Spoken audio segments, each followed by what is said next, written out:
G'day, welcome back. I'd especially like to welcome my new subscribers, and I hope you enjoy the content on my channel. If you missed part 3 of the spin index, there's a link up there now, you can go and watch that first. Then come back and watch this one.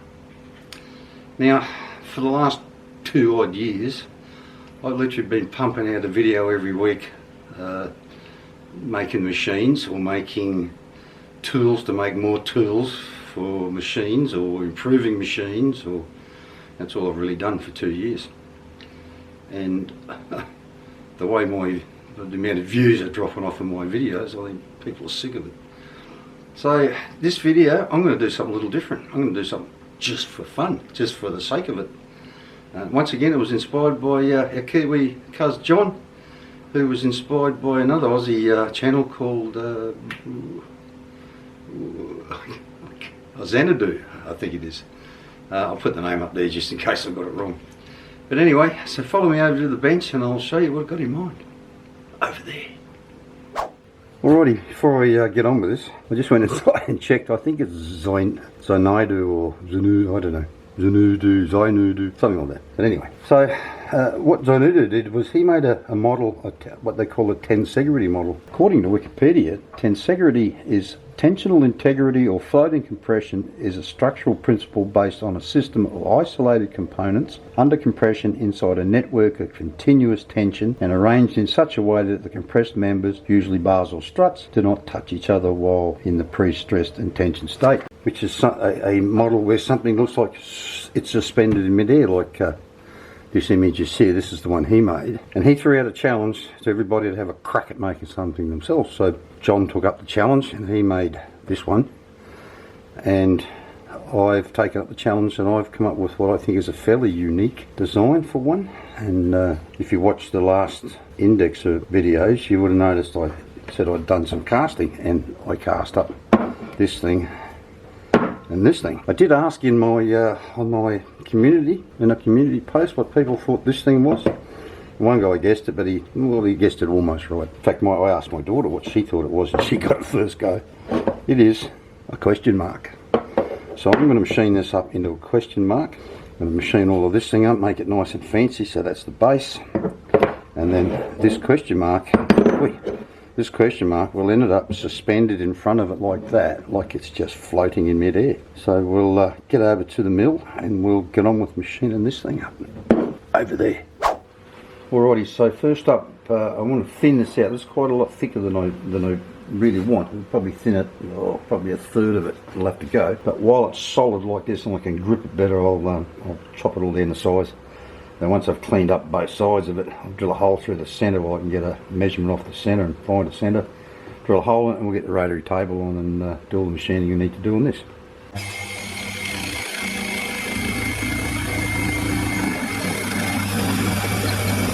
It'll take a while, I'll bring you back later.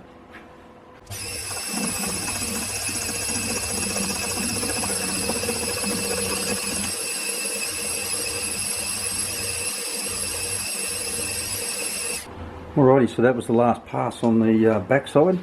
Still got a little bit of crap in here, but this side you can't see when it's all finished and set up, so I don't mind, I'll putty those up. Only took 2.5mm off this side, or 2 1/4. And I started out using a 0.2 radius tip, and I was getting a very nice finish. It was okay to start with, and then I switched to a 0.4 radius tip and ended up with a much better finish. So I've still got a couple little bits in there, but this side I want to radius that edge all the way around it, and but this side I'm just going to leave it, just very small chamfer, and I'll putty these up. So next cab off the rank is I'll chamfer these, get rid of the burrs off it, set it back up in there on this side, because that's the outward facing side, and centre it up and find the centre. So I can drill a hole in there, and then when that's done we'll put it on the rotary table.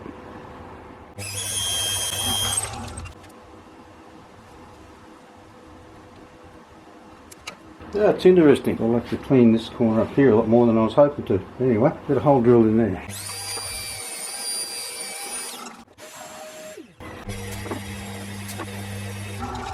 Alrighty, so next up we'll get the rotary table on and get all the centre out of it, clean all the outside up and round this edges off here.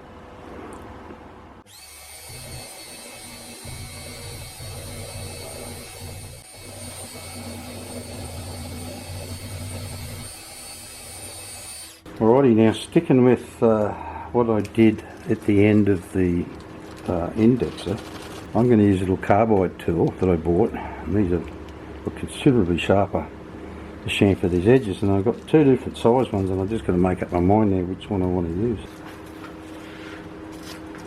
Alright, so we've got that one there, which will put a pretty hefty sort of a radius on there. Or this one, which will put a smaller radius, and I think I might run with this one actually.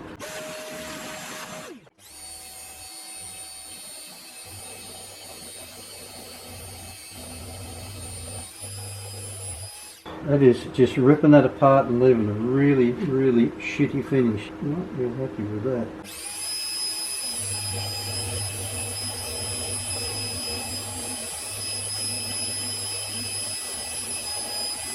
Well, looks like I'm going to be finishing that with a bit of sandpaper. Anyway, doesn't matter. I mean, this is nothing precision. It's just a bit of art, if anything. That's all we can really call it. Piece of art.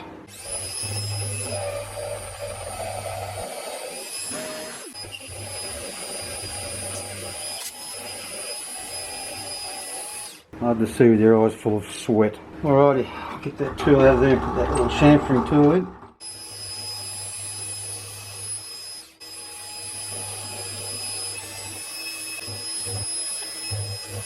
Alrighty, that's about all I can get done from that setup, so now I've got to undo all of that and change the setup completely. Alrighty, so to finish this thing, it required a whole different pivot point from what I was using to do the top end of it, and I wasn't overly sure how to figure that out, so I sat down and did a drawing. Fancy that. Anyway, what I needed to find out was what the radius of this arc in here was, because this one will need to be the same. So I just traced this thing out onto here, the rough cast one, and then just with the compass figured out that the radius of this arc here was 19 millimeters. So in order to find the pivot point, I decided what I would do is machine up a 38 millimeter round piece. That's just a bit out of the scrap bin, and I just drew a 6mm hole in it. So this is now pressed hard up against the outside of this piece here. So we'll get in there and see how we go with it.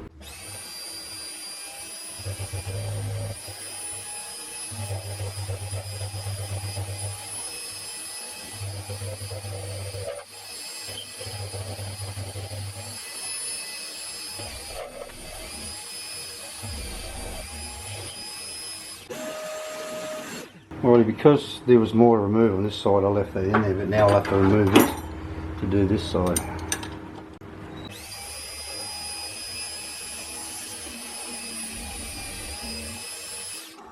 Alrighty, it's definitely playing silly buggers, this DRO.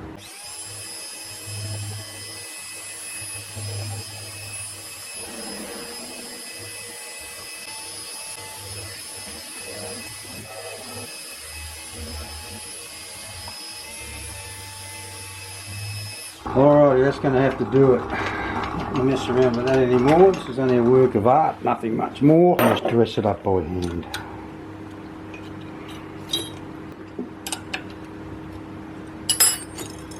Alrighty, so they didn't match up all that well, but no matter, like I said, we'll dress it up by hand.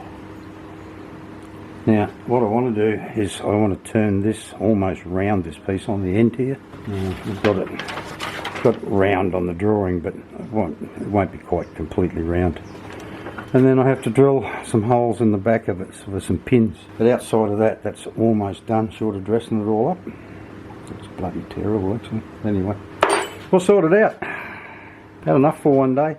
Alrighty, so before I do anything more with the question mark, I want to get in and do something with this.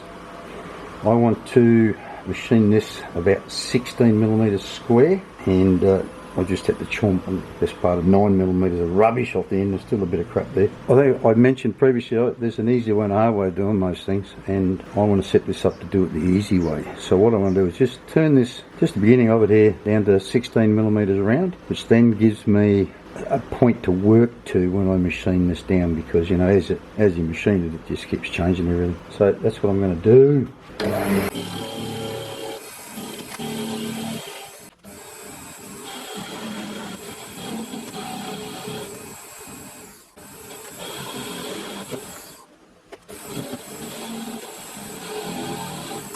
And that should be 16 or thereabouts. Yeah, 1596, that'll do. Like I said, there's no precision in this, it's just a work of art. So we'll go back to the mill now and mill this thing squared to the same size as that.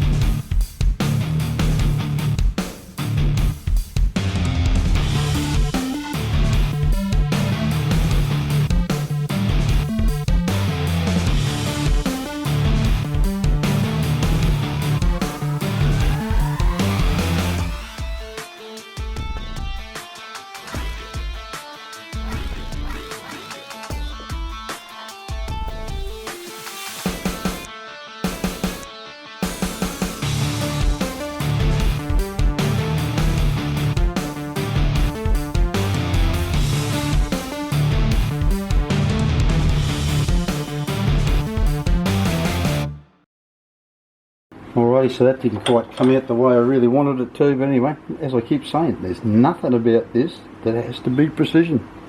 So it's back to the lathe for some more work on this. Alrighty, so before I get started, this is something I think I've mentioned in the past and I've never actually showed it.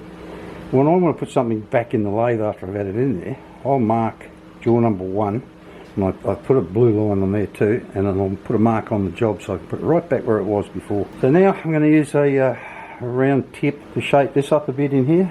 Then I'm going to do something a little different. Well, I'm going to try something a little different.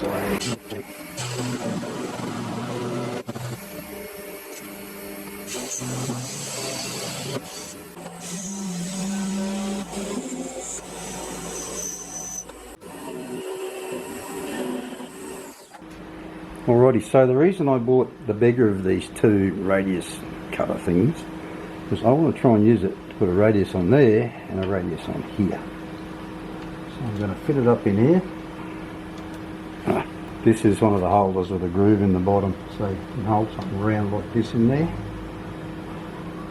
These bloody screws long enough right there. I don't know if this will work or not. Hoping it does. It's come up a long way. Alrighty, so I'm going to try it on this end first, because if push comes to shove, I'll just chop that bit off. Alrighty, here goes nothing. Well, that worked alright. That worked alright, I'll have a go.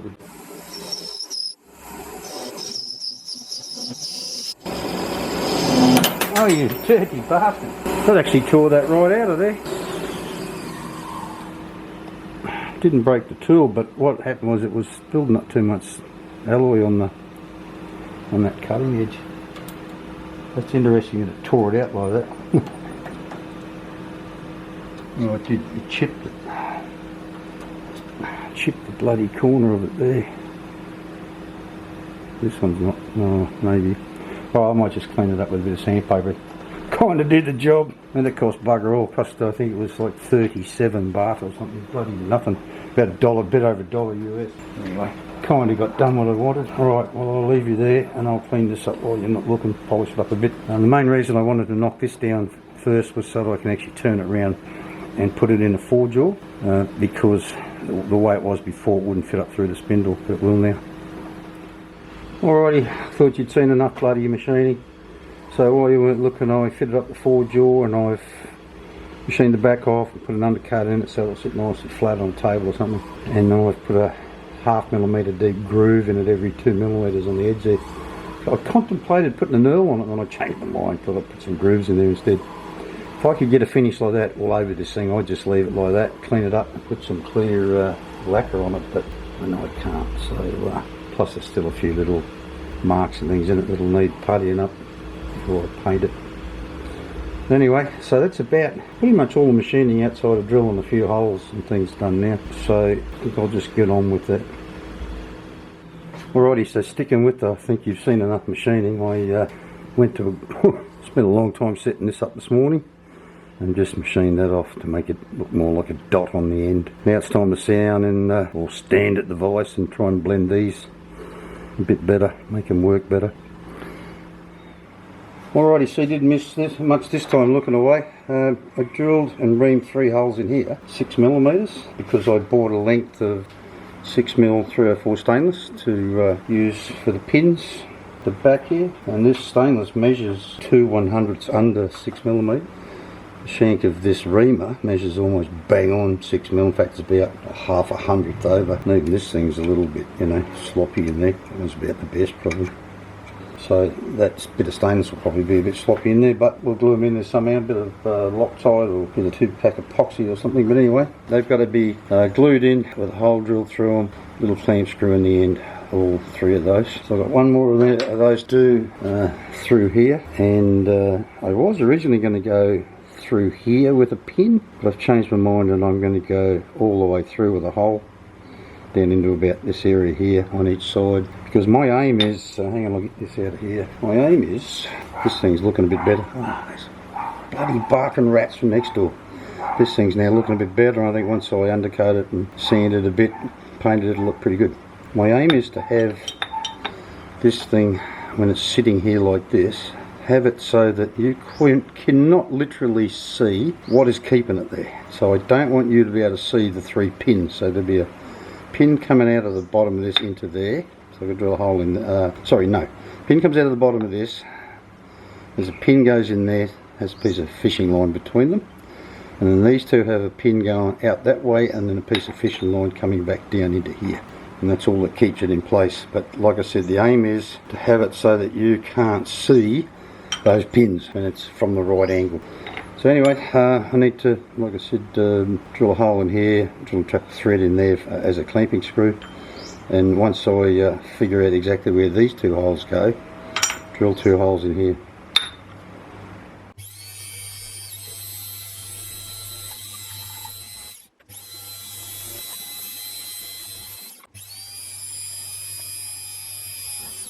Alrighty, so I've got these pins done.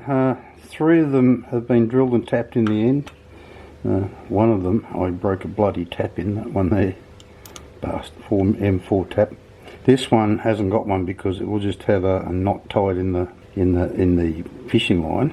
This one here is 25-pound breaking strain fishing line. It'll just get a knot tied in the end of it, and it'll be glued in there and adjustable here. Now, the first time I tried to tighten up a grub screw on this fishing line, I just chopped it in half. So I found something to get around it. This is a bit of that tubing that comes with some things, like the WD-40 type sprays, and I've got 2 or 3 of them lying around. And a little piece of that in there, tightened up onto that, stops it cutting through that line, and it grips it really well. So that one was just chopped off roughly, but I'll work out how long they need to be and just put a little piece inside so you can't see it. I've been trying to figure out just where these things go, how they sit, and just look at some other images. I've come to the conclusion that these need to be roughly double the length of this setup here, so this one will have to come back in a little bit probably, so that they are half the length of this, I think. I'm not 100% certain about that, but anyway, that's how it is. So I'll get all these things glued in there, sorted out. Actually, no, before I do that, what I want to do is glue this one in here so that I can clamp that in there, and then use a square to mark down here to just where these holes need to be drilled in here. Although I'll have to use a longer one, I suppose, to do that anyway. But that's where I'm at. So I think the next time you see this thing, it'll be all painted and put together. Alrighty, so there we have it. Not completely happy. I spent literally all day yesterday trying to prepare these things for painting, and in the end I put a coat of clear on it. This is actually a chrome finish, and it looked like chrome until I put the clear on it, and it just looked like silver. And this one, I damaged the bloody thing this morning, so I'm going to have to sand it back and repaint it. What a pisser. Anyway, should happen. Alrighty, so I've pre-prepared all these lines and things, so this won't take too long, hopefully. Now what I've done for up in here is I've cut up a piece of this tube from the spray cans, just tied a triple knot in the bottom of that. There's one in here already, and it's plenty tight. and the bit of tube stops it from pulling back through the hole. I've got 1mm hole drilled up in there. Right, so pull that up through there, and that. This one, I need to feed this up. Actually, I might make life easy for myself here. Turn this around so I can see it from the side. You can see there's a little bit of red tube in there. That's being held in there at the moment by just by the screw on the front there. These 66-year-old eyes are struggling to see that. My voice sounds a little funny. I've been to the dentist this morning. My face is still numb. Righto, so let's just crimp this damn thing up a little bit so it can't slip out of there. Okay, lock that one up first. Just crimp this up a tad so that can't slide back through it. No, that's not going anywhere. And then we'll get these two, try and feed them up through those bits of red plastic. And I'll just nip that one up just a little bit so it can't pull out. Is it tight enough? Righto. Hard working around this camera too, I've got to tell you. It's right level with my face.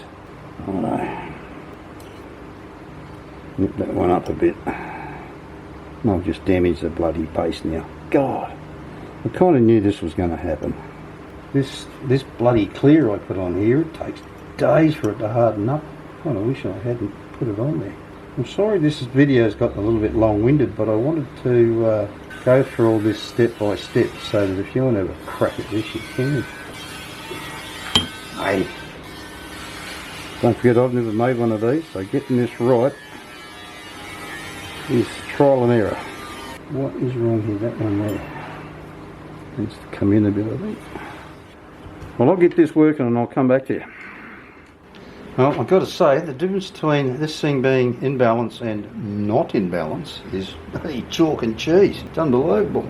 It's very finicky. You've only got to be just a little tiny bit out and it just wants to collapse one way or the other. But anyway, I've now got dirty fingerprints and crap all through this thing, so I'm going to have to sand that down and repaint it. Not happy about that. And anyway, so I want this to be a bit of a mantelpiece item, so I'll have to redo it. If you've enjoyed watching me make this, make sure you give it a great big thumbs up and smash that like button. It really helps me out. Now, before I lose your attention, I've got quite a few things I need to do around here which I think are just not worth making videos about. I need to make some more cupboards because my benches are just covered in stuff because I have nowhere left to store things again, and there are a few other little bits and pieces I need to do and stuff my wife wants me to do, so it could be a week or two before I get another video out. But like I said, once again, thanks for watching. Really do hope you enjoyed that, and I throw out the challenge to you to have a crack at making one yourself. And you don't need a machines and you don't need metal. You can make I saw one today that was made out of Lego, for Christ's sake, and you can make them out of timber, you can make them out of anything. So get into it, have a go, and just get on with it. I'll see you next time I see you.